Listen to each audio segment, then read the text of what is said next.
KBS 열린 토론.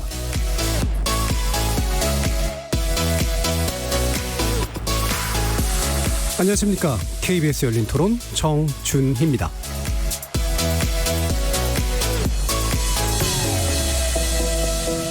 코로나19로 경험되고 있는 변화는 새로운 기준, 새로운 표준이 필요한 이른바 뉴노멀 시대를 체감하게 합니다. 지금까지의 세상과는 여러모로 구별되는 삶의 형태, 정치, 경제, 사회 전반에 걸친 격변이 움트고 있는 지금은 전과는 다른 종류의 리더십에 대한 요구를 분출하게 합니다. 그래서 KBS 열린 토론에서는 새로운 리더십에 대한 다양한 전망을 검토해보기 위해서 주목받는 리더 혹은 스스로를 리더로 세우고자 하는 인물을 초빙해서 그들이 제시하는 철학 그리고 사회 변화의 방향성을 들어보는 시간 마련하려고 합니다. 그래야 오늘의 손님은 국민의당 안철수 대표입니다. 그가 던지려는 비전이 우리에게 어떤 의미를 줄 수 있을지, 뉴노멀 시대의 새로운 철학과 원칙을 발견할 수 있을지 꼼꼼히 논의해보겠습니다. KBS 열린 토론은 여러분이 주인공입니다. 문자로 참여하실 분은 샵 9730 누르시고 의견 남겨주십시오. 단문은 50원, 장문은 100원의 정보 이용료가 붙습니다. KBS 모바일 콩, 트위터 계정 KBS 오픈, 그리고 유튜브를 통해서도 무료로 참여하실 수 있습니다. 날카로운 의견과 뜨거운 참여 기다리겠습니다. KBS 열린 토론 지금부터 출발하겠습니다. 살아있습니다. 토론이 살아있습니다. 살아있는 토론, KBS 열린 토론. 토론은 라디오가 진짜입니다. 진짜 토론, KBS 열린 토론.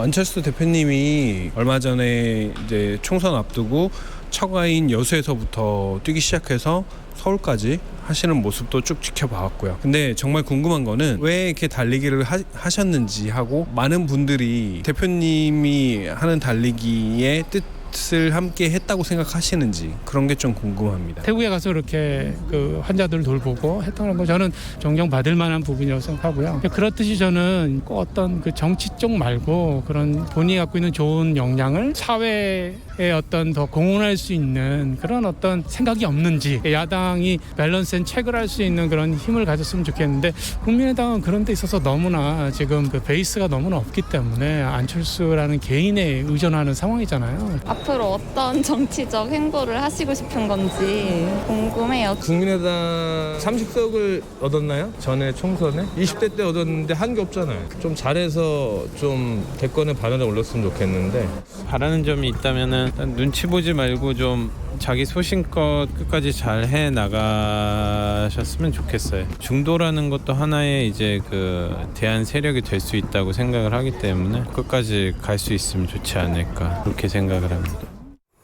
자, 이렇게 거리에서 만나본 시민들이 언급하신 바로 안철수 국민의당 대표 함께 모셨습니다. 안녕하세요. 네, 안녕하십니까. 저희가 사전에 여러 가지 질문들도 받아봤는데요. 또 지금 청취자들께서 하시고 싶은 말씀 귀를 열어두고 있으니까 많이 전달해 주시기 바랍니다. 이런 청취자들의 질문을 잘 전달해 주실 KBS 보도국의 김비치라 기자 함께하셨습니다. 네, 안녕하세요. 열린 토론에서는 처음 인사드립니다. 질문 많이 보내주시면 제가 여러분을 대신해서 안 대표님께 궁금한 것들 날카롭게 여쭤보도록 하겠습니다. 예, 날카로운 질문을 부드럽게 하실 건가요? 부드러운 질문을 날카롭게 하실 건가요? 날카로운 질문을 부드럽게 하는 쪽을 택하겠습니다. 자, 이렇게 안철수 대표 모셨는데 사실 방송 나들이가 공식적인 뭐 여러 가지 일들은 있으셨지만 이런 자리는 오랜만이시지 않으신가요? 총선 전에 네. 관훈 토론 있었습니다. 토론 네, 그 이후로는 처음입니다. 예, 그 방송이라고 하는 데가 어떠세요? 여전히 좀 불편하신가요? 아니면 좀 많이 편해지셨나요? 방송한 지 사실은 오래됐습니다. 예, 예전에 V3 만들 때부터 시작하면 거의 한 30년 정도 됩니다. 근데 그 전에 제가 그 프로그래머 경영인으로 할 때와 그다음 또 정치인으로 할 때는 꽤 틀린 부분들이 참 많습니다. 그렇죠. 기회 되면 한번 말씀드리겠습니다. 기회를 바로 드리겠습니다. 어떻게 다르나요? 어떻게 보면 그 전에 경영을 할 때 또 이제 IT 전문가일 때는 그 사실 자체가 중요했습니다. 근데 정치 쪽은 이렇게 보니까 사실보다 더 중요한 게 의도에 대한 부분들입니다. 왜 저 말을 했을까? 그걸 이렇게 처음에 이해하는데도 시간이 좀 제가 걸렸습니다. 예. 그러면 뭐 이렇게 또 이제 약간 비틀어서 보면 그럴 수 있지 않을까요? 그러니까 기업인 또는 경영인이었을 시절에는 많은 분들이 좀 이렇게 뭐랄까요? 잘 대해준다라고 하는 측면이 있었다면 정치인이 되면 아무래도 이제 각자의 시각으로 보면서 일부러 좀 날카롭게 이제 들어가는 면들이 좀 많이 있지 않습니까? 그렇지는 않습니다. 예. 기업인도 사실은 여러 굉장히 많은 경쟁사들이 있지 않습니까? 예. 그래서 거기서는 그래도 선택을 하는 것이 어떤 소비자 내지는 고객들입니다. 근데 또 정치 쪽도 어떻게 보면 일반 국민들이 정치 소비자라고 볼 수도 있는 것 아니겠습니까? 예. 그런데 여기서는 직접 이렇게 만질 수 있는 물건, 테스트해 볼 수 있는 소프트웨어가 아니다 보니까 어떻게 보면 서로 이미지 간의 충돌 대결, 예. 좀 많이 틀린 것 같습니다. 예, 이미지 간의 충돌 대결. 근데 예. 청취자께서 그 관련해서 질문 예. 주시기도 하셨거든요. 예, 어떤 질문? 뭐 무릎팍도사나 아니면 콘서트를 통해서 예. 만들어진 안철수의 이미지와 정치인 이미지가 다른데 혹시 그때를 그리워하진 않는지 아니면 예. 정치인 이미지로서 탈바꿈하는 데 있어서 과거에 방송 출연했던 안철수라는 기업가의 예, 이미지가 오히려 예. 독이 되지 않는지 하는 궁금증이 드는데요. 저는 그렇게 생각하지는 않습니다. 사실은 그 이미지가 다르다는 그런 부분들도 어떻게 보면 직접 이렇게 만나서 이야기할 기회가 없지 않습니까? 예. 그러다 보면 이렇게 방송을 통해서 이제 그 사람의 어떤 일들을 이렇게 나름대로 방송에서 해석이 된 이미지를 가지고 그걸 이렇게 받아들이게 되는 경우들이 많은데요. 그러다 보면 같은 경우도 있겠지만 달라지는 경우들도 예. 꽤 있습니다. 그런데 그걸 어떻게 하면 실체화 그리고 이미지를 조화롭게 거의 진실처럼 전달하는가, 그게 또 어떻게 보면 실력 아니겠습니까? 예. 그래서 그 이미지가 다르다는 말은 제가 아직도 부족하구나, 좀 더 노력해서 제가 가졌던 원래 생각, 원래 이미지대로 찾아가는 노력들을 해야 되겠구나 하는 생각을 하게 됩니다. 예. 그러니까 안철수 대표는, 그러니까 안철수는 안철수인데 방송에 의해서 또는 미디어에서 반영된 이미지가 그걸 어느 정도 반영하는 경우도 있고 예, 사실 예, 왜곡하거나 그렇죠. 비트는 경우도 있고 예. 그 격차를 또 메우는 노력이 이제 안철수 대표 자신의 어떤 역량 그리고 노력하셔야 될 바 뭐 이런 부분이라고 보신다는 거죠. 말씀 듣다 보니까 생각이 나는 에피소드가 몇 개가 떠오릅니다만 하나만 말씀드리면 제가 국회의원 시절이었습니다. 예. 그때 국회 그 본청이라고 하죠. 거기서 나와서 차를 타고 막 출발했습니다. 근데 갑자기 달리는 차 문을 누가 확 열더니 예. 사진을 파바박 찍는 겁니다. 처음에 깜짝 놀랐죠. 왜 저렇게 위험한 짓을 할까? 근데 그 다음 날 대문짝처럼 신문에 그 사진이 난 겁니다. 예. 그리고 제목이 차문도 못 닫고 도망치는 안철수, 이렇게 난 겁니다. 예. 그게 뭐 정치권에서 흔히 보는 이미지 조작 예. 그런 수법들인데요. 그런 것들에도 불구하고 제대로 제 의사를 그대로 전달하려는 노력들, 예. 그게 실력이 아닌가 싶습니다. 예. 그러니까 제가 또 하는 일이 저널리즘 비평이다 보니까 그렇게 이제 뭔가 이렇게 틀을 짜놓고 프레임을 짜놓고 이제 그 안에 이제 전달하고자 하는 대상을 가두려고 하는 그런 관습, 시도, 예. 이제 이런 것들에 대한 비판을 많이 하는데요. 예. 아마 이제 그 비슷한 일을 겪으셨던 것 같은데, 그럼 이런 질문도 한번 드려볼까요? 그러니까 예를 들면 저도 무릎팍도사 나오신 거 봤고 힐링 그 기타의 어떤 미디어 노출들, 그렇죠? 근데 그 과정에서 많은 분들이 또 이런 식의 얘기를 합니다. 그러니까 안철수 대표께 이제 품었던 많은 이제 기대랄까, 좋은 이미지랄까, 이런 것들이 이제 미디어를 통해서 형성된 이미지들이 굉장히 많은데. 예. 그것으로 인해서 수혜를 받으셨다고 보시나요? 아니면은 많이 좀, 그러니까 그것뿐만이 아니라 여러 언론에 의해서 잘못 취급됐다고 느끼시나요? 그게 어떤 득이 됐다 또는 실이 됐다, 저는 그렇게 평가하지는 않습니다. 예. 그것 자체가 저로서는 그 당시에 제 생각을 그대로 가감 없이 말씀드린 그런 프로들입니다. 예. 그런데 그때 주로 말씀을 드렸던 부분들은 어떤 정치에서의 정책적인 부분들이라든지 또는 그걸 실현할 수 있는 힘을 정치인들이 가지고 있지 않습니까? 예. 그럼 책임이 뒤따릅니다. 그래서 어떻게 보면 어떤 책임이 권한이나 책임이 없는 상태에서 제 생각들을 말씀드린 겁니다. 그때 그대로. 당시는. 네. 예. 그리고 지금도 그때 생각이 변하지 않았습니다. 단지 지금은 제가 말할 때는 그걸 이제 실현시킬 책임이 따르는 거죠. 예. 그래서 생각은 좋지만 그게 실제로 정치 현실에서 반영을 하는가 이제 거기까지 포함해서 평가받는 것 아닌가 싶습니다. 예. 자, 이런 이제 그 이미지와 실체 뭐 이것에 대한 많은 고민을 또 하시고 계시고 또 실제로 그런 것들에 대한 말씀도 많이 또 이제 듣는 분이기도 한데 이번에 보면 총선에서 가장 강력했던 이미지 중에 하나가 바로 의사 안철수였었습니다. 실제로 국민의당은 굉장히 강한 그 핵심적인 이미지로 내세우기도 했었고요. 의료 봉사를 하셨잖아요. 또 두 번에 걸쳐서 하셨고 어떻게 경험하셨나요? 처음 대한의사협회로부터 2월 29일 날 문자를 받았습니다. 예. 지금 대구에서 굉장히 많은 확진자들이 발생하고 있는데 의사가 부족하다. 그래서 저는 별다른 고민하지 않고 바로 내려갔습니다. 그리고 실제로도 보면 그날 가장 많은 확진자가 지금까지 중에서도 발생했던 바로 그날이었습니다. 예.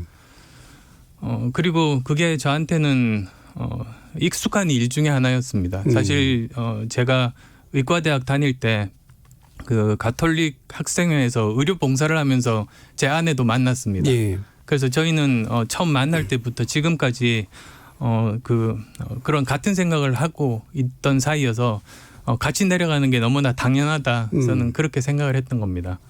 그리고 그 15일 동안 봉사를 하면서 참 많은 상황이 다르다는 생각들을 했습니다. 왜냐하면 이 코로나19가 지금도 사실은 잘 모르는 질병 아니겠습니까?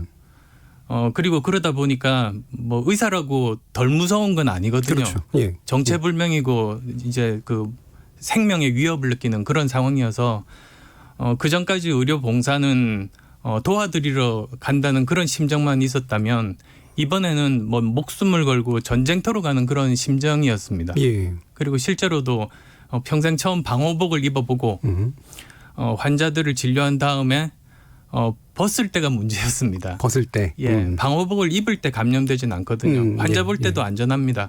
문제는 감염된 방호복을 벗을 때 대부분 감염이 일어납니다.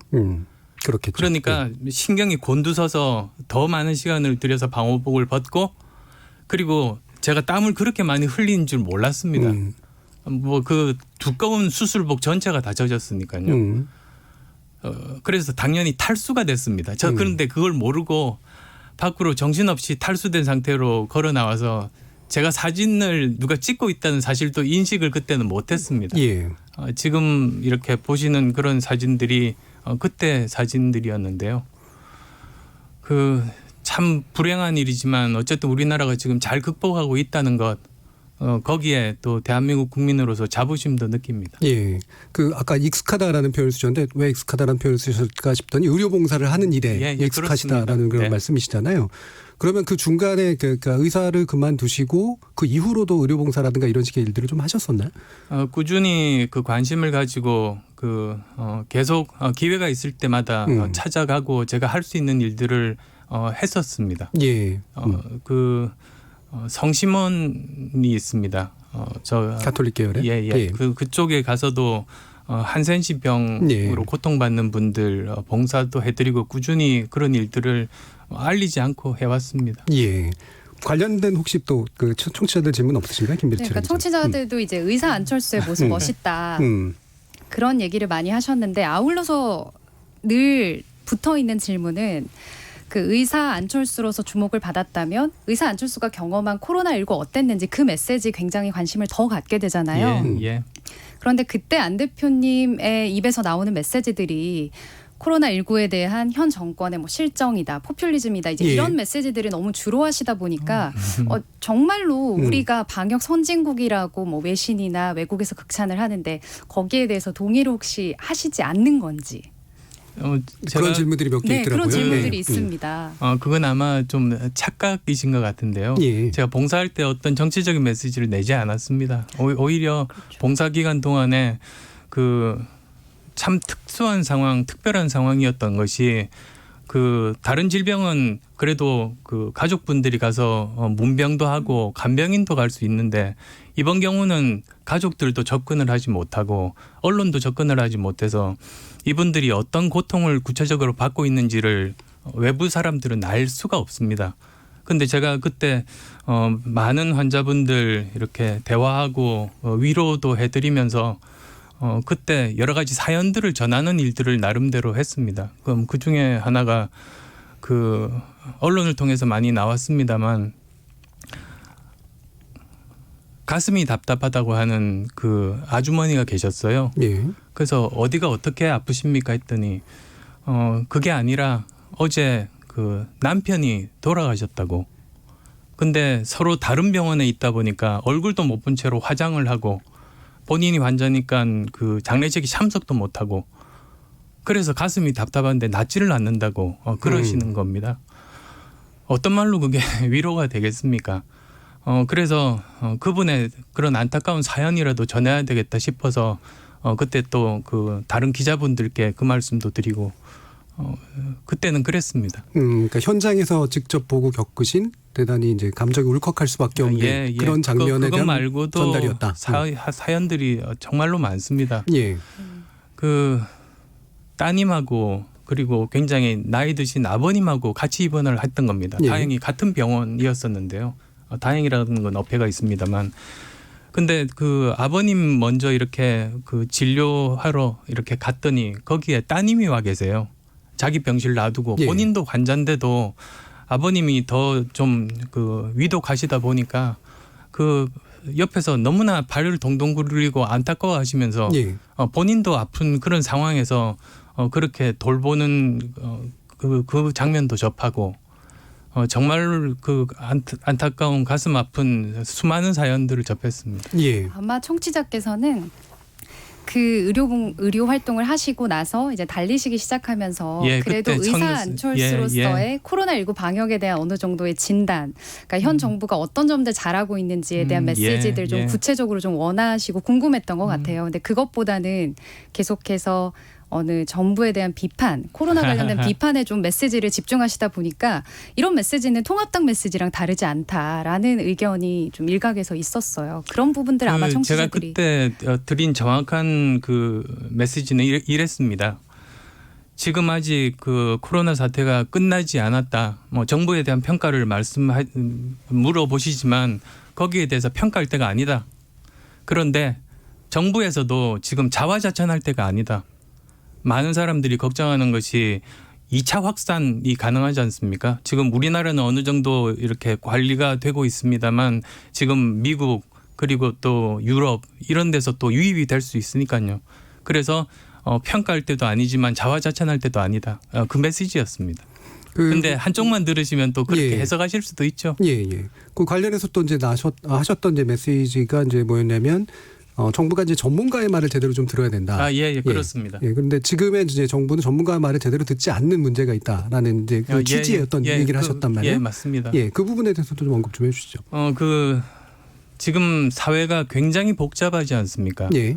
사회가 굉장히 복잡하다 보니 이제는 그 제일 위에 있는 사람이 모든 의견을 취합해서 의사결정을 하기에는 현장도 잘 모르고 전문성도 떨어집니다. 예.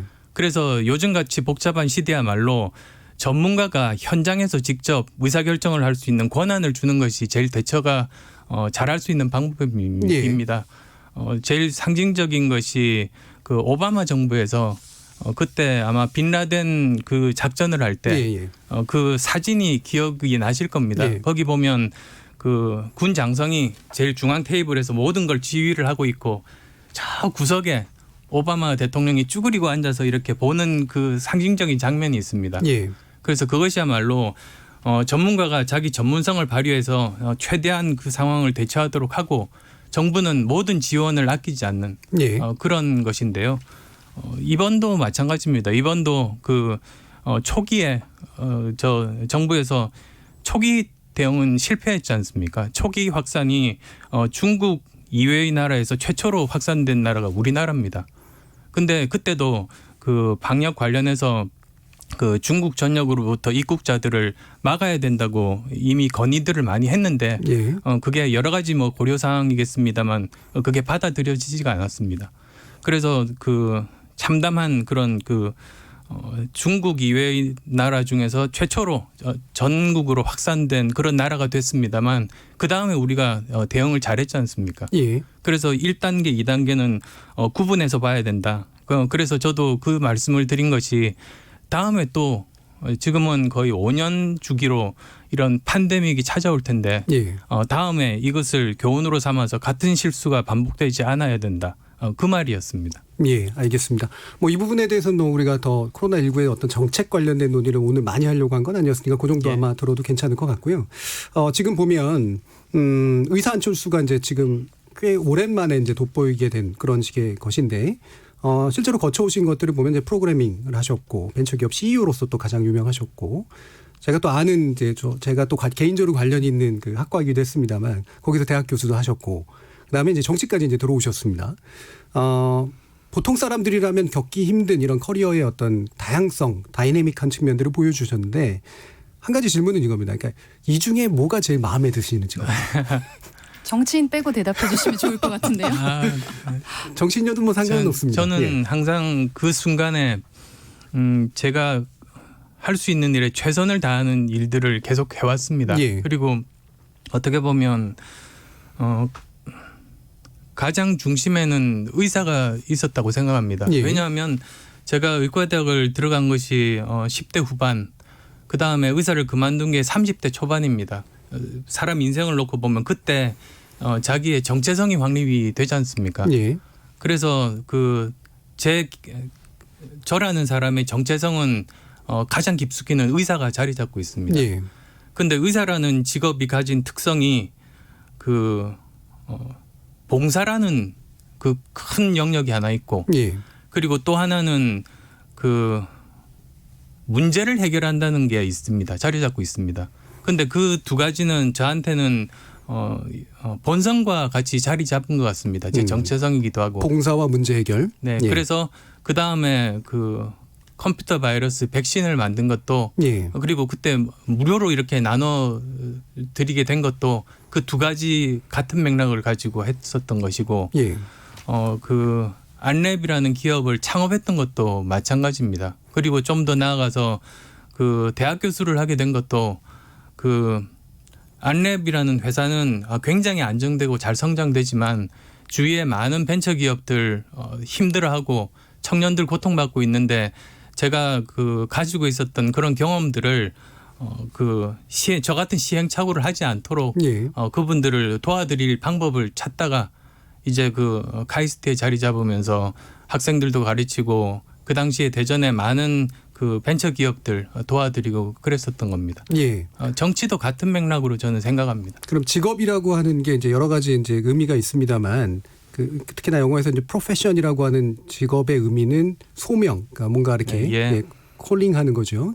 그래서 아까 봉사라는 말씀도 주셨는데 이런 이제 여러 가지 직업을 거치시게 된 게 본인의 어떤 의지가 좀 더 많이 작동한 결과라고 보십니까? 아니면 누군가의 부름을 받아서 뭔가 시대적 소명을 다하기 위함이었다고 보십니까? 저로서는 어떤 일이 좀 더 그런 봉사와 그리고 문제 해결에 제가 도움을 드릴 수 있는 일인지 그게 판단 기준이었던 것 같습니다. 제가 어떤 직업을 하다가 갑자기 그 직업 그만두고 완전히 새로운 분야로 뛰어든 것은 아니었습니다. 연결성이 있다는 말씀이시죠? 이제 의사를 할 때 컴퓨터 바이러스를 발견하고 치료하는 백신을 만들기 위해서 두 가지를 병행을 했었습니다. 7년 동안. 그래서 두 가지를 하다가 7년 정도 지나니까 도저히 둘을 동시에는 못할 상황이 됐습니다. 저도 본격적으로 의대 연구를 하든지 아니면 전적으로 컴퓨터 바이러스 백신 만드는 일을 하든지 그중에서 아까 말씀드린 어떤 것이 더 봉사를 할 수 있는 길이고 그리고 또 문제를 해결할 수 있는 길인가 생각해 보면 의사는 저 말고도 좋은 의사분들 많지만 그 일을 하는 건 저밖에 없었습니다. 그래서 뛰어들어서 그 일을 한 것이고 그 이후에도 같은 그런 과정들이 있었습니다. 그러니까 벤처기업 이제 CEO까지, 그러니까 일반 제가 뭐 굳이 이런 표현을 쓰면 좋을지 모르겠습니다만 이제 청년 안철수에 대해서 가지고 있는 많은 분들의 이미지가 이제 그럴 때 형성이 됐고요. 그 뒤로 이제 보면은 이제 토크 콘서트도 이제 다니시고, 그 다음에 결국에는 이제 서울시장 관련해서 이제 얘기가 됐다가 나중에 이제 결국 이제 정치로 투신하시는 이제 그런 그 과정을 겪으셨는데 이 부분이 어떤 분들에게는 그래서 말씀처럼 그 직업의 결과로 뭔가 또 다른 봉사, 또 다른 소명을 찾아 나가는 그런 일로 비춰질 수도 있고, 또 어떤 순간부터는 이른바 상징 자본을 축적해서 더 많은 권력이나 영향력을 획득하려는 시도로 또 비춰질 수도 있을 것 같단 말이에요. 어떤 쪽이세요? 저는 계속 이렇게 말씀드리면 될 것 같습니다. 그 우선은 기업 약간 돌아가서 제가 설명이 필요해서 그런데요. 우선 기업의 목적이 수익 창출이냐 아니면 기업의 활동 결과가 수익인가 거기에 대한 논쟁들이 있습니다. 물론, 그건 철학적인 부분이어서 어느 게 정답이라고 할 수는 없습니다.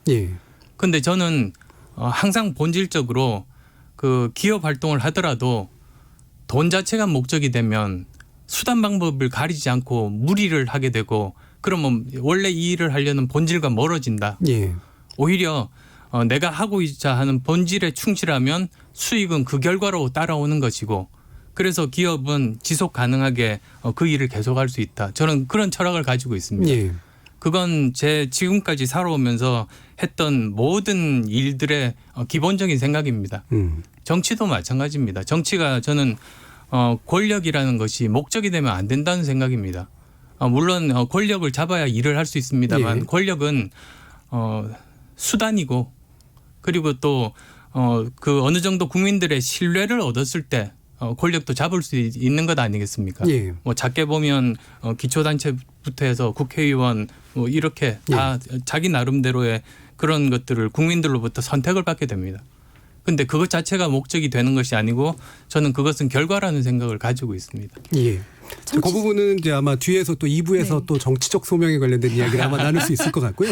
자, 그럼 관련된 어떻게 질문이나 아니면 또 마라톤 관련된 얘기도 우리가 해야 될 것 같은데 어떻습니까? 의사 안철수가 이제 총선 준비의 일환으로 사실 선거운동을 거의 뛰면서 하셨잖아요. 지금 우리나라에서 안철수 대표가 국토종주한 거는 초등학생도 다 안 돼요. 아십니까? 저는 모르시는 줄 알았습니다. 근데 어떤 공약을 가지고 뛰었는지에 대해서는 정말 저희 아까도 얘기를 많이 주셨지만 왜 뛰었느냐 얘기를 많이 하시는데 사실 그 시점에서 달린다고 하는 거 결정하기 쉽지 않으셨을 것 같거든요. 청취자분들의 대부분의 질문이 왜 뛰었는지 구체적으로 오늘은 좀 알고 싶다 이렇게 얘기하셨거든요. 뛰는 게 목적이 아니라 결과다. 아닙니다. 죄송합니다. 그렇게 되면 안 되니까요. 왜냐하면 사실 조금 제가 부가적으로 구체적인 답변을 요구하기 위해서 질문을 드리자면 뛰면서 메시지를 자주 내셨잖아요. 다들 궁금해서 많이 봤는데 사실 사색을 하는 러너로서의 사색의 결과물이 당장은 메시지로 안 나올 수도 있는데 결국 뛰시고 나서 보니까 뛰면서 이런 점들이 보였다. 그런데 중간중간에 내가 얘기하지 못했던 게 있다라면 지금 해달라라고 많은 마라톤 그 애호가들께서 얘기를 좀 해주시거든요. 이제 정리되셨는지 해서. 우선은 선거운동 기간 동안에 저희들이 선거운동을 할 방법이 없었습니다. 국민의당이? 왜냐하면 저희들은 그 비례대표 후보들만 내다 보니까 현수막도 못 겁니다. 그리고 현장에서 사람들 앞에서 연설을 못 합니다. 그럼 저희들로서는 어떤 방법이 있겠습니까? 없거든요. 그래서 정말 고민 끝에 이 방법을 쓰게 된 겁니다. 그리고 물론 힘든 과정입니다. 그렇지만 그 혹시나 인터넷 방송을 보신 분들은 아시겠습니다만 제가 뛰면서 계속 정책 설명도 하고 이야기를 했습니다. 그게 어떻게 보면 이 마라톤은 인터넷 방송을 위한 수단이었고 거기서 저는 그 현장에서 할 수 없는 일종의 연설을 계속 한 겁니다.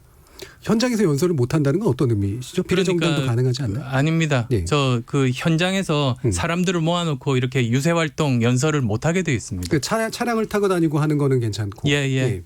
근데 그런 메시지들을 못 내다 보니까 오히려 그 저희들 나름대로 저로서도 사실은 고통스럽죠. 그리고 제가 그 풀코스 마라톤도 3번 정도밖에는 못 뛰어본 사람이 450km 가까운 그 거리를 뛴다는 거는 전문가분들도 불가능하다는 그런 의견들이 많았습니다.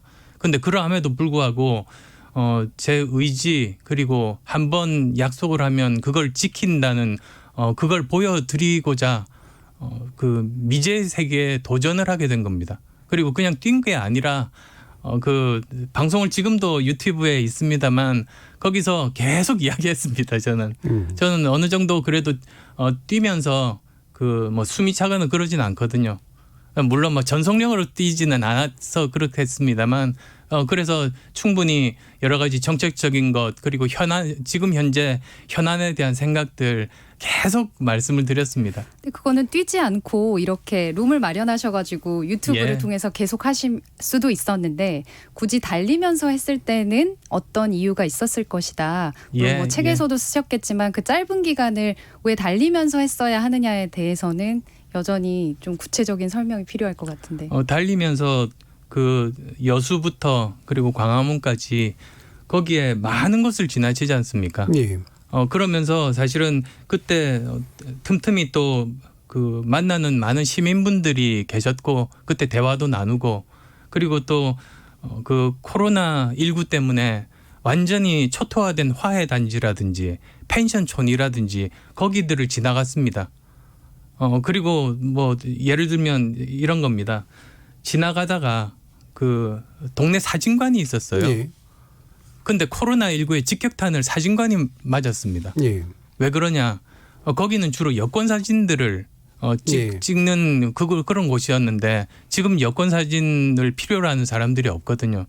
그래서 그런 세세한 부분들까지 정치가 지금 돌보지 못하고 아예 모르고 있는 거구나. 그걸 저도 많이 깨달았습니다. 그러면 이런 궁금증이 나서는데 안철수 대표님께서 뛰시면서 예전에 이제 배낭 메고 이제 전국 일주 하셨듯이 이렇게 접촉면을 넓히고 구석구석 가보겠다. 다시 말하면 들여다보고 듣고 배우겠다가 더 먼저셨어요? 아니면 만나서 얘기하겠다가 더 먼저셨어요?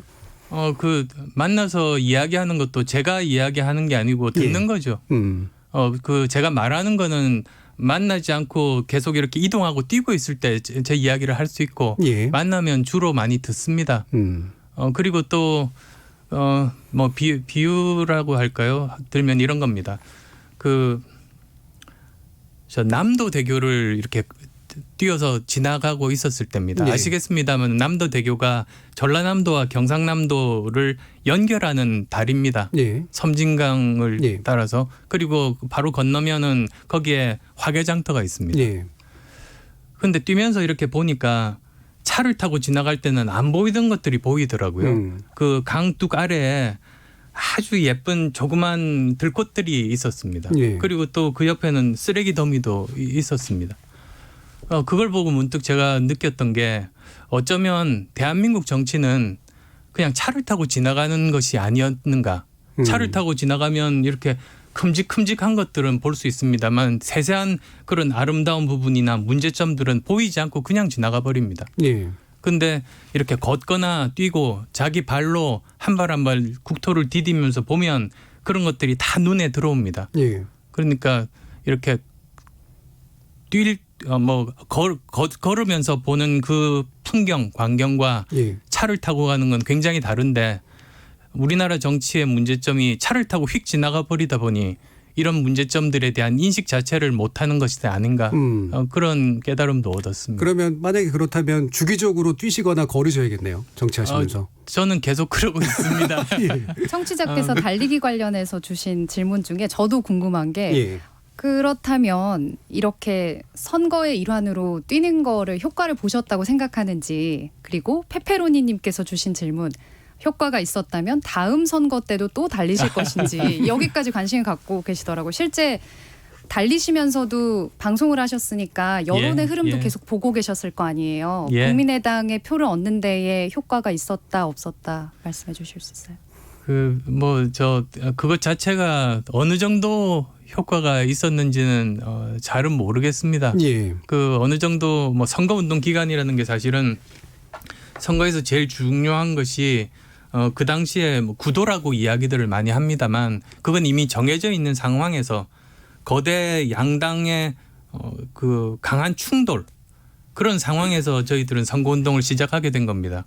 그러니까 그 효과에 대해서는 잘은 모르겠습니다만 그 최소한 저희 당에 대한 국민의 당에 대한 관심은 선거 뭐 마지막 날까지 계속 지속적으로 올라갔었습니다.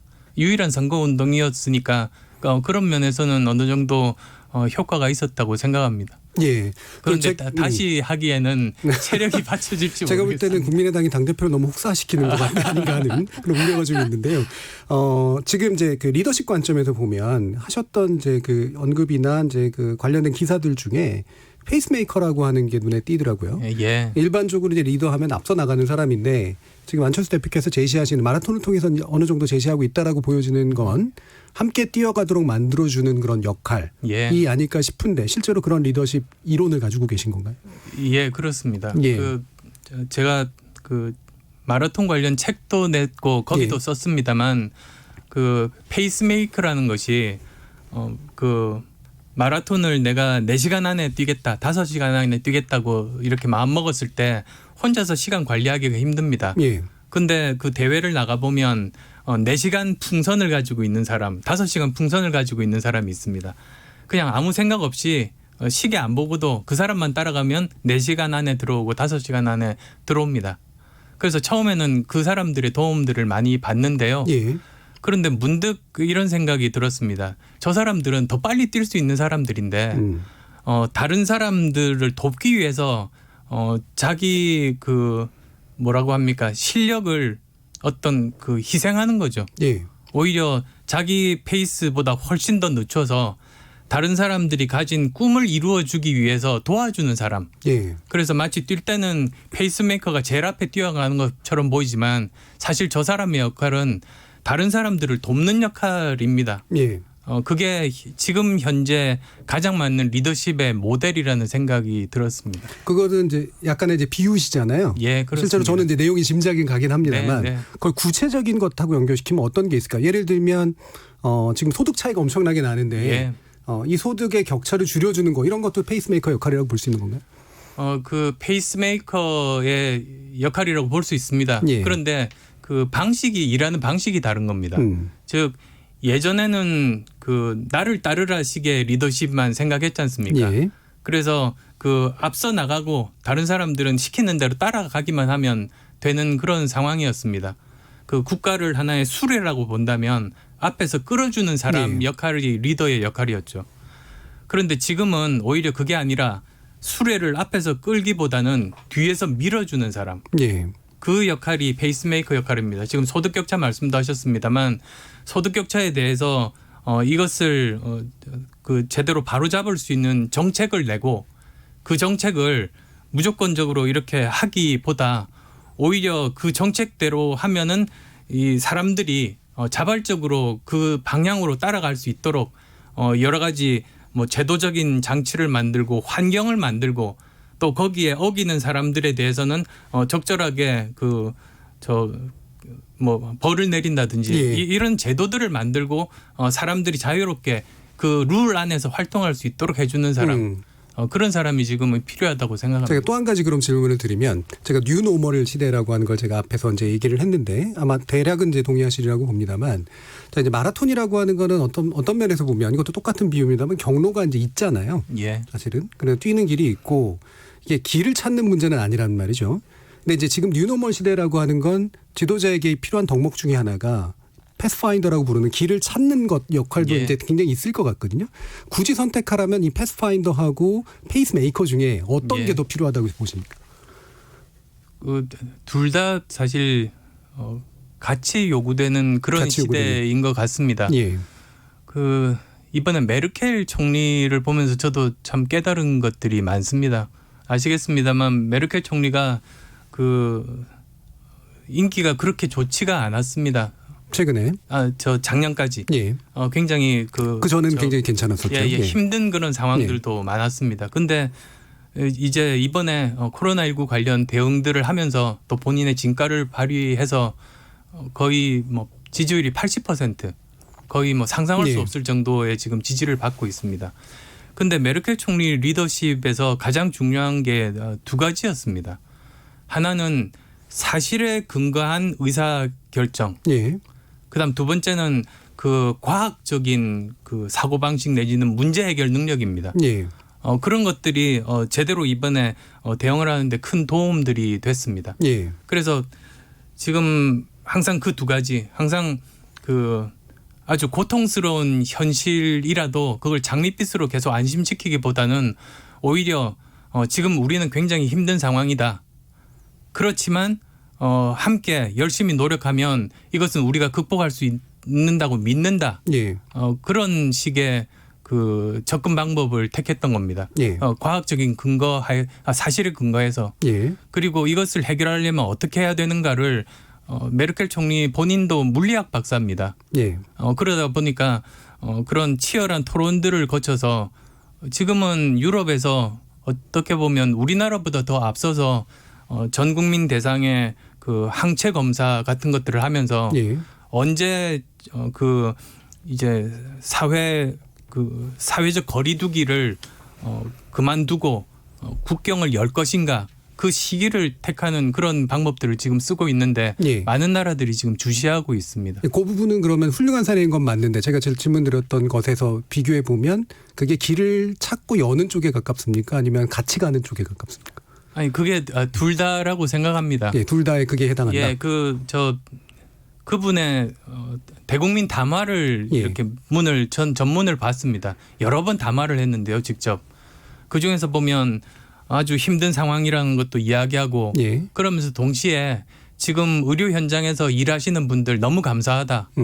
그리고 또 슈퍼마켓에서 물건들을 채워넣고 열심히 일하시는 분들 감사하다. 한 분 한 분에게 그렇게 누구도 못하는 그런 일들을 하시는 분들, 사회적으로 정말로 중요한 그런 일 하시는 분들 다 같이 이렇게 함께 가는 메시지도 낸 것을 보고 참 제대로 방향을 예. 잡는 그런 지금 리더의 모습들을 보여주고 있다는 생각이 들었습니다. 알겠습니다. 이렇게 그 의사 안철수 그리고 마라토너로서의 안철수의 부분을 전방에서 좀 다뤄봤는데요.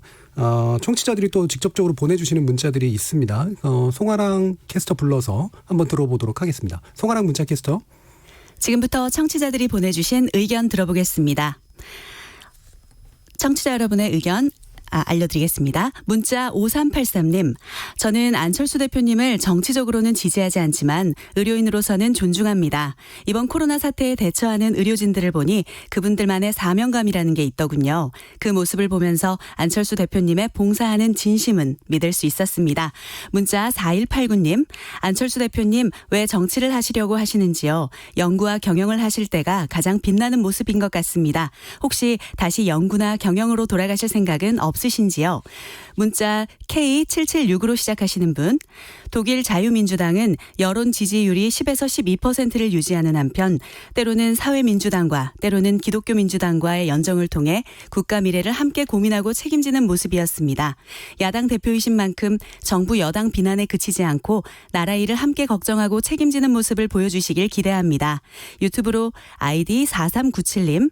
1990년쯤 DIR 컴퓨터 바이러스를 통해 안철수란 사람을 알게 되었고 동경하며 존경했습니다. 그래서 안철수의 생각이라는 책도 참 감명 깊게 읽었습니다. 그런데 책에서 말씀하신 생각과 철학이 지금의 모습과는 다르다는 생각이 들어 안타까움이 남습니다. 문자로 송수진님. 기업가로서의 안철수는 백신계의 대부로 정확하게 표현할 수 있을 것 같습니다.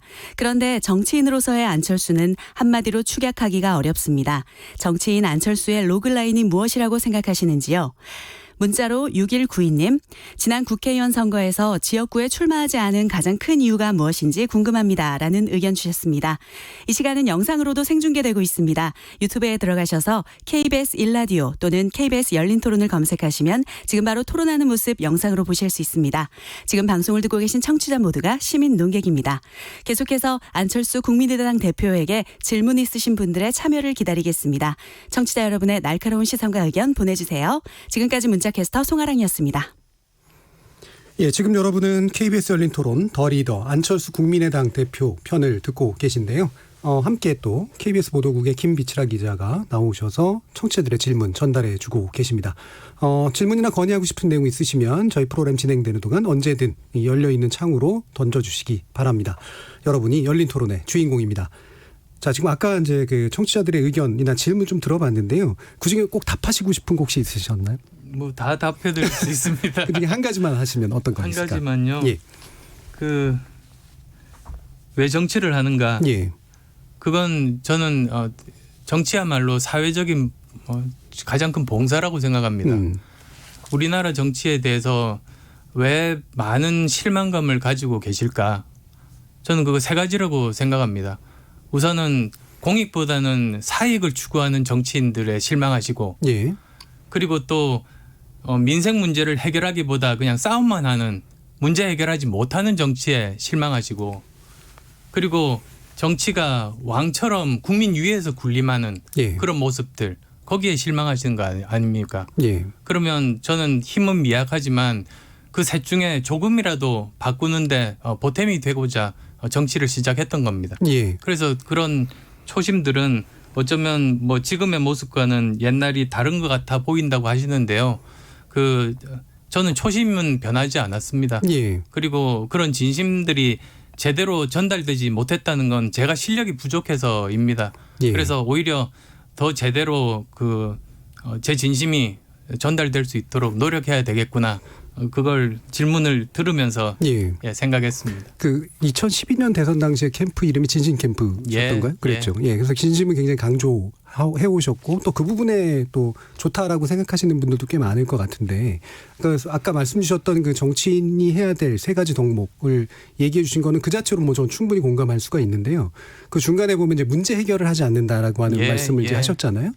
그러면 현재 이런 뭔가 이렇게 뭐 서울시장이라든가 아니면 대통령이라든가 이런 선출직 공무원이 되시지는 않았고 국회의원을 이제 해보신 건데, 어떤 면에서 보면 국회의원으로서 역할, 그 다음에 당대표라든가 이런 식의 역할 같은 것도 이제 문제 해결의 일부로서 정치가 보여줄 모습인데, 네.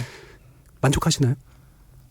뭐 나름대로 열심히 노력을 했습니다. 예. 그래서 뭐 예를 들자면 김영란법 통과에 나름대로 큰 역할들을 했었습니다. 그 당시에 여야 다 어느 정도 논의가 사그러들고 예. 더 이상 진행되지 않은 분위기에서 제가 직접 여당 야당 둘 다 원내대표를 만나서 다시 불을 붙여서 결국은 통과되게 했었던데 그때 했던 그 역할들이 있습니다. 그리고 예. 신해철법 기억하시겠습니다만 거기도 여러 가지 반대 때문에 진행이 안 됐던 것들 나름대로 열심히 해서 통과를 시키고, 그리고 또 기초연금을 10만 원이었다가 20만 원으로 올리는 그 일들, 예. 그거 이제 굉장히 반대가 많았습니다만 어쨌든 당내 설득해서 관철시키고 그런 일들을 했습니다. 그런데 예. 아마 처음 듣는 분들도 저는 많이 계실 거라고 생각합니다. 제가 고민이 아까 질문 중에 보면 비판만 하지 말고 문제 해결을 하라고 하시는 분들도 계시는데요. 대안을 굉장히 많이 냈습니다. 근데 보면은 예를 들면 여러 가지 현안들이 많지 않습니까? 그래서 한쪽은 정부 비판을 하고 대안을 제시를 합니다. 항상 저는 그래 왔습니다. 아마 연설문이나 뭐 이번 마라톤 하면서 정책 제안했던 것도 문서를 읽어보면 다 그렇게 남아 있습니다. 그런데 문제는 항상 전문이 기사화될 수는 없고 그 중에서 한 부분만 따서 기사화가 되면 그러면 비판만 기사화됩니다. 근데 대안을 제시하는 것도 되게 중요한 문제 해결의 방법이긴 한데, 문제 해결은 결국은 문제를 해결을 해야 되잖아요. 네, 그렇습니다. 대안이 채택되지 않으면 문제 해결이 안 된 거 아닙니까? 왜 그런 거죠? 그러니까 저 나름대로 열심히 국회의원 시절에 관철시킨 그런 예들을 여러 개 중에서 3개만 지금은 말씀드린 겁니다만 그걸로 충분하지는 않죠.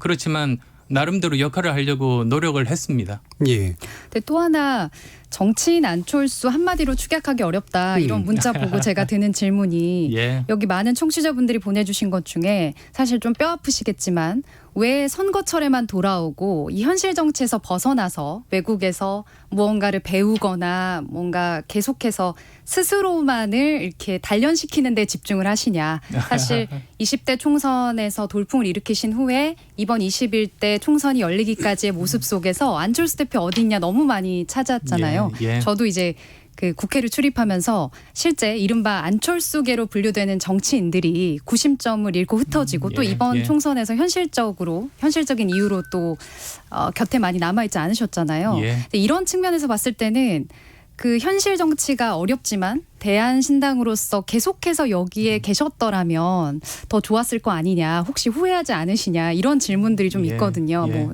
결론적이지만 외국에 나갔던 거는 그 8년 전에 대선 직후, 2010년 대선 직후 뭐 한 2달 정도.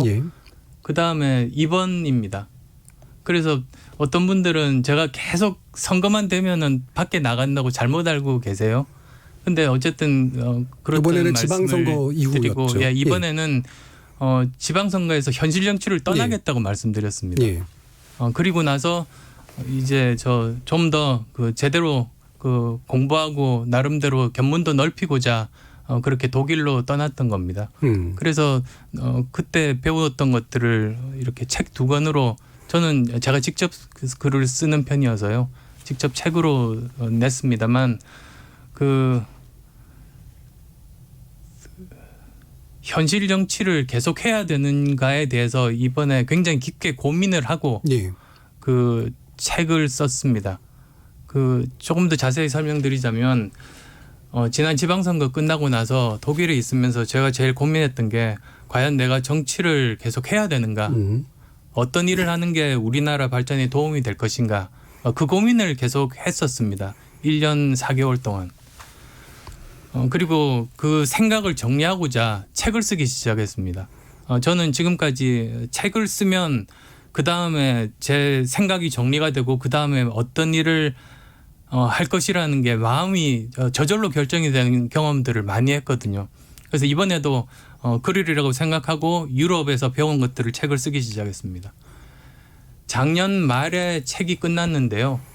그때 제가 깨달았던 것이 우리나라가 다른 나라들은 다 미래로 가고 있는데 그 당시 보시면 그때 조국 사태 있었던 그때였을 겁니다. 우리나라는 이렇게 미래 담론이 실종되고 앞으로 뭐 먹고 살 거냐 거기에 대해서 치열하게 고민을 해야 되는 시기인데 오히려 자꾸 과거로만 돌아가고 있는 겁니다. 이걸 막기 위해서라도 귀국해야겠다. 그때 책을 쓰고 나서 그 결심을 하고 돌아오게 된 겁니다. 네, 그 국면이 준 어떤 그런 깨달음이셨나요? 아니면 사실 우리나라가 이제 부침은 계속 있지만 적어도 이제 남북 관계라든가 북미 관계가 개선되려고 할 때는 확실히 좀 미래 담론이 좀 지배를 하고 있었고, 그다음에 뭐 잠시 이제 적폐 문제 가지고 또 왔다 갔다 할 때 있었지만 이번 코로나19 국면을 통해서 또 여느 때보다 어느 선진국보다도 왜 우리가 남지 않냐라는 식의 생각을 또 하는 것도 있잖아요. 그러면 정확히 어떤 면이 안철수 대표를 현실 정치로 다시 끌어들이는 어떤 목소리라고 생각하셨나요? 그 외국에서 배운 것들에 대해서 책을 쓰면서 한 나라도 예외 없이 각자가 잘하는 분야에 국민들이 총력을 집중해서 그 앞으로 나가려고 서로 경쟁하고 있었던 장면을 목격하게 됐습니다. 깨달았습니다. 아마 유럽이라서 특히 그랬을 겁니다. 굉장히 작은 나라들이 나름대로의 장점들이 다 다르지 않습니까? 잘하는 분야에 집중해서 앞서가는 모습들이 그렇게 많이 부러웠습니다. 그런데 우리나라는 전혀 그렇지가 않았었고요. 그때는 코로나 전입니다. 아시겠습니다만 작년 말에 그런 모습에서 이걸 제대로 바로잡는데 조그만 기여라도 해야 되겠다. 지금 내가 그냥 외국에서 남의 일처럼 이렇게 멀리 떨어져 있을 때가 아니구나. 그 생각이 들었었던 겁니다. 저도 개인적으로 유럽에서 오래 이제 살았는데 유럽이 가지고 있는 장점, 그다음에 한계 같은 게 동시에 다 있잖아요. 뭐 유럽이 가지고 있는 장점은 오랜 기간 누적된 자산과 그다음에 역사적 경험, 그다음에 복지 체계 뭐 이런 것들이고 사실 한계라고 부르는 건 이른바 구대륙 또는 늙은 대륙이라고 불리듯이 실제로 유럽연합도 사실은 그렇게까지 잘 되고 있지 않고 그렇기 때문에 특히나 IT 분야든 이런 것들 뭔가 새로 나가는 영역에서 혁신과 돌파를 잘 못하고 있는 그런 측면들이 유럽의 한계로 많이 지목된단 말이에요. 그 말씀하신 부러웠던 면은 정확히 어떤 면이었나요? 각 나라마다 달랐습니다. 예. IT 말씀하셔서 그런데요. 에스토니아라는 예. 아주 작은 나라가 거기는 우리나라보다 더 앞서간다고 저는 확실하게 말씀드릴 수 있습니다. 예. 거기는 뭐 그 블록체인을 가장 먼저 도입해서 정부의 투명성을 획기적으로 끌어올린 나라입니다. 예. 그리고 또 여러 가지 그 미래 담론, 미래 비전이 이렇게까지 나라를 발전시킬 수 있다는 그 모범 사례라고 저는 생각합니다. 예. 91년에 독립했으니까 지금 30년도 안 됐는데 아무것도 가진 게 없는 나라에서 지금은 뭐 저 IT 수준은 우리나라보다 더 앞서고 나토 전체의 그 컴퓨터 보안 쪽을 예. 책임지고 있거든요. 핀란드도 또 배울 점이 많습니다. 핀란드도 잘 아시겠습니다만 거기는 인구는 우리보다 훨씬 더 적습니다. 예. 그런데 그러다 보니 살아남기 위한 방법으로 아주 전통적으로 그 개방과 공유를 해서 살아남은 겁니다. 내가 가진 조그만 것들 이렇게 내가 움켜줘 봤자 이게 클 수는 없고 오히려 다 개방을 하면 오히려 내 파이가 더 커질 수 있다. 그런 철학에서 나라가 경영이 되고 리눅스 운영 체제라는 게 그래서 예. 그 나라에서 탄생하게 된 거거든요. 그리고 저는 스페인에서도 사실은 감명을 받았습니다. 스페인의 그 행복한 국민들을 보면서 어쩌면 뭐 제가 지금 그 50대여서 그런 생각을 할 수도 있겠습니다만 옛날에는 나라가 부강해지면 국민이 행복해진다. 그렇게 모두 다 열심히 뛰었지 않습니까? 그런데 나라는 부강해졌지만 국민들은 불행한 상태 아닙니까? 근데 스페인을 보면서 아 이제는 우리도 행복한 국민이 먼저다. 예. 국민이 행복해야 나라가 좋아지지. 뭐 언제까지나 부강한 나라 만드는데 국민들이 다 참을 수는 없는 이제는 이 패러다임 사고의 패러다임을 완전히 바꿔야 된다. 그런 교훈들을 얻었습니다. 예. 그런 이야기들을 책을 쓰면서 저도 정리하고 깨달았던 겁니다. 예. 라틴계 국가들이 이렇게 노는 거 되게 좋아하고 이렇게 하죠. 예. 김비철 기자님 관련된 질문. 예. 네, 책을 쓰시고 어떤 활동하셨는지는 이제 귀국하셔서 많은 분들이 안철수가 저런 것들을 했구나라고 했는데 예. 그게 이제 총선까지 개인적으로는 시간이 좀 짧았다고 생각하실지는 모르겠지만 그렇게 배운 것들이 실제 이번에 안철수가 만든 예, 신당에서 어떤 비전으로 나왔는가 거기에 예. 대해서는 비판적인 의견을 가진 분들이 굉장히 많거든요.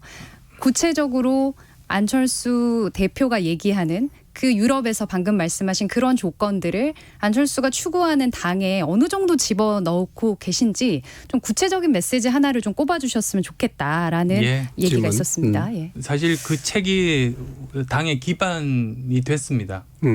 그 책에서도 그랬고 귀국해서 처음 공항에서도 그랬고 당을 만들면서도 그랬고 했던 그 대한민국이 지향해야 되는 3대 비전 이야기를 계속 줄기차게 해오고 있었습니다.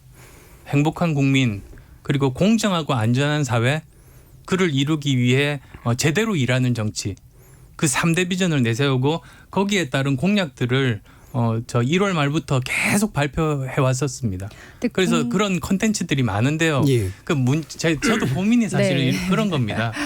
그 공약을 말하고 비전을 말해도 그 기사화가 제대로 되지도 않고 기사화가 되더라도 많은 분들이 읽지를 않습니다. 그래서 제가 한번 언론사 기자분들하고 이 고민을 털어놨더니 그게 정확히 자기들 고민이라는 겁니다. 왜 그러냐면 언론사 기자분들도 우리나라를 이렇게 좋은 방향으로 바꾸기 위한 기사를 쓰는데 그것을 위해서 헌신하는 분들 아닙니까? 근데 그분들 말씀이 그 정치인들끼리 막말 싸움하는 거 기사를 쓰는데 노력은 1밖에 안 드는데 클릭이 한 100 정도 된답니다. 예.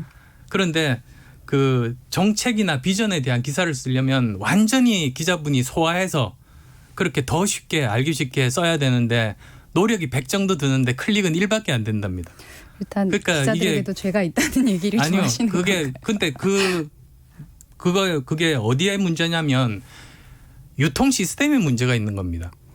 우리나라 기사 유통 시스템 자체가 저는 굉장히 문제가 많다고 봅니다. 포털 위주의 시스템 말씀하시는 거죠? 언론사에서 제대로 된 미래 담론을 전 국민으로 확산시킬 수 없게 만든 그런 유통 시스템이거든요. 이게 우리나라 미래를 좀 먹고 있다고 봅니다. 그러니까 이를테면 안철수가 그 의사 안철수로서 또는 마라토너 안철수로서 사진은 많이 나오는데 내가 얘기한 부분들은 나오지 않았다. 그런 아니면 부분들에 정부 대한 비판만 아쉬움이 나오고 있다. 대안은 기사화가 안 되죠. 예. 이런 식입니다. 근데 그 가장 중요한 게 그 많이 본 뉴스 랭킹, 그 다음에 저 급상승 검색어 이런 것들이 미래 담론이 생성될 수 없게 만드는 구조인데요. 그 외국은 그렇지가 않습니다.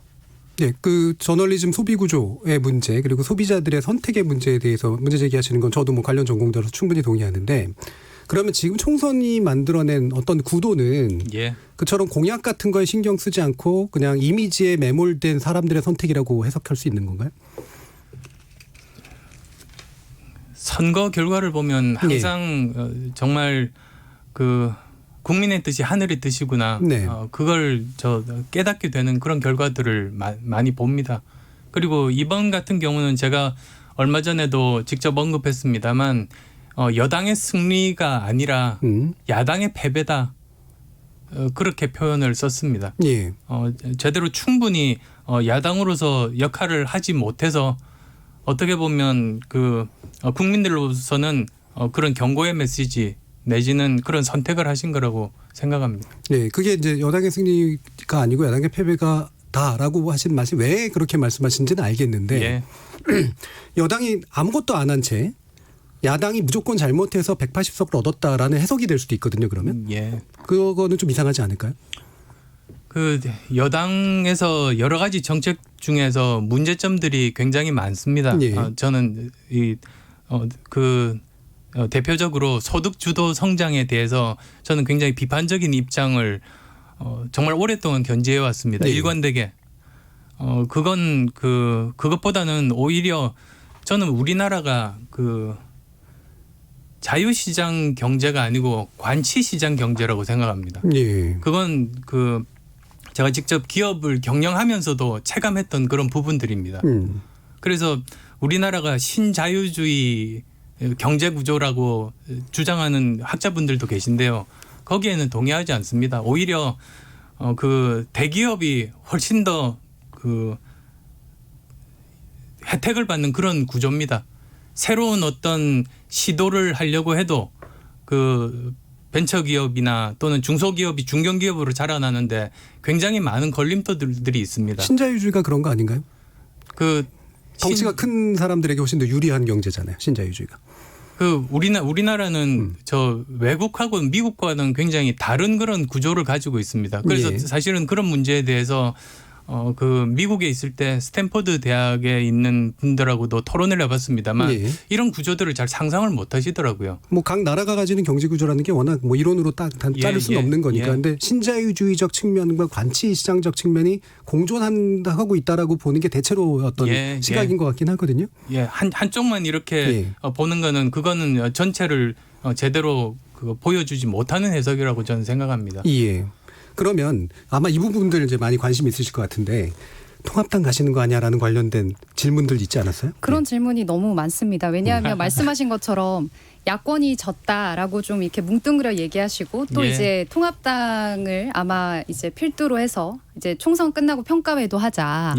오늘도 지금 이준석 통합당 최고위원이 국민의당과 미래한국당 합하면 원내 될 수 있다라고 얘기하시는 상황인데 저는 이런 상황에 국민의당의 다른 의원들께서도 계속 선을 긋지만 이런 얘기가 계속 나오는 거는 실제로 소위 현재 정부 여당에 굉장히 반하는 정책을 많이 얘기하고 계신 터라서 지금 저희 질문들도 중도 실용 정당을 만드는 데 있어서 나도 동의를 하고 싶은데 안철수 대표 본인의 신념은 보수와 진보 어느 쪽에 더 가깝냐. 저는 이 질문은 지금 방금 말씀하신 뭐 신자유주의나 여러 얘기들이 지금 새로 창당하신 당의 메시지로 명확하게 지금 연결이 안 되는 것 같아서 자꾸 통합당 가신다 궁금해하는 분들 너무 많은데요.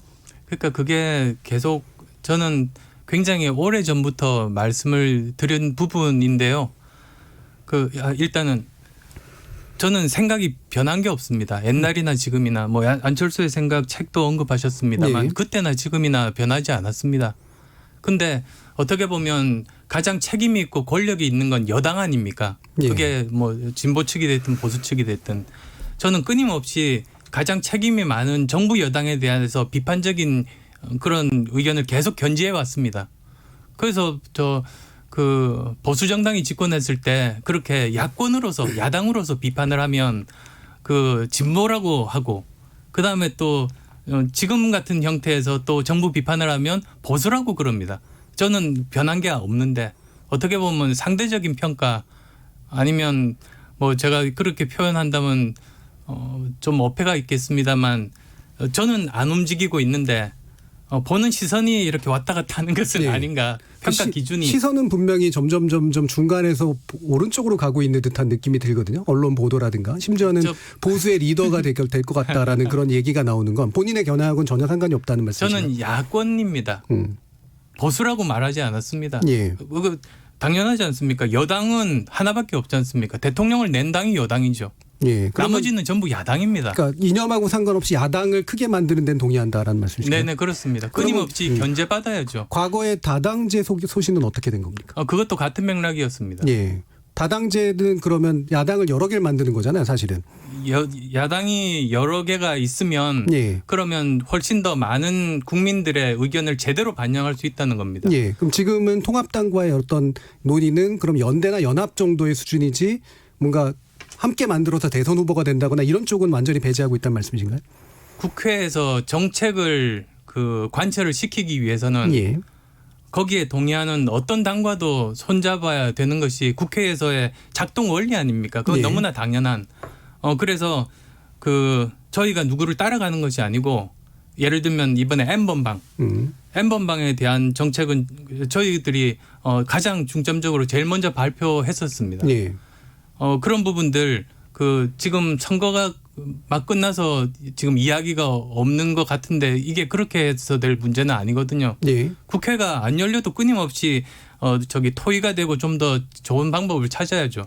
그래서 저희들이 그것에 대해서 저희들이 낸 안에 대해서 지금 현재 여당이 동의하면 여당과 손잡고 그걸 통과시키고 야당이 동의하면 야당과 손잡고 관철시키고 그런 게 국회의 정상적인 방법 아닙니까? 그런데 이거를 무조건 항상 100% 여당하고만 100% 야당하고만 이런 시선들이 그게 저는 옳지 않다는 생각입니다. 적어도 보면 그러면 안철수 대표가 함께하시는 국민의당은 이슈를 중심으로 뭔가를 대안을 제시해서 그거 함께할 수 있는 정치 세력과 함께하겠다. 이 말씀으로 그렇습니다. 그럼 이해할 수 있을 것 같은데요. 시간이 다 돼서 마지막 1분뿐이 못 드릴 것 같은데 벌써 빨리 갔습니다. 어떤 소신과 철학과 비전을 축약해서 국민들께 전달하고 싶으십니까? 저는 처음 정치를 할 때부터 지금까지 초심이 변하지 않았습니다. 우리나라 정치의 문제점인 사익 추구 정치 그리고 또 편가르고 싸움만 하는 진영 정치 그리고 정말 국민을 아래로 보는 그런 국가주의적인 정치 그걸 바꾸기 위해서 정치를 시작했습니다. 그것을 바꾸기 위한 시도는 앞으로도 저는 계속할 생각입니다. 국민을 바라보고 하는 정치 그리고 국가주의에 반대하는 정치에 대해서 의견을 말씀을 주셨는데요.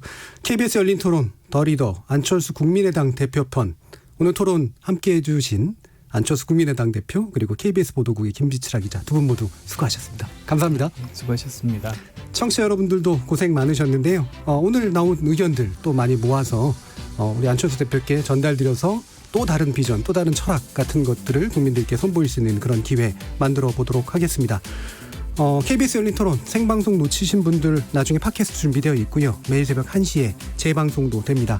저는 내일 저녁 7시 20분에 다시 찾아뵙겠습니다. 지금까지 KBS 열린 토론 정준이었습니다.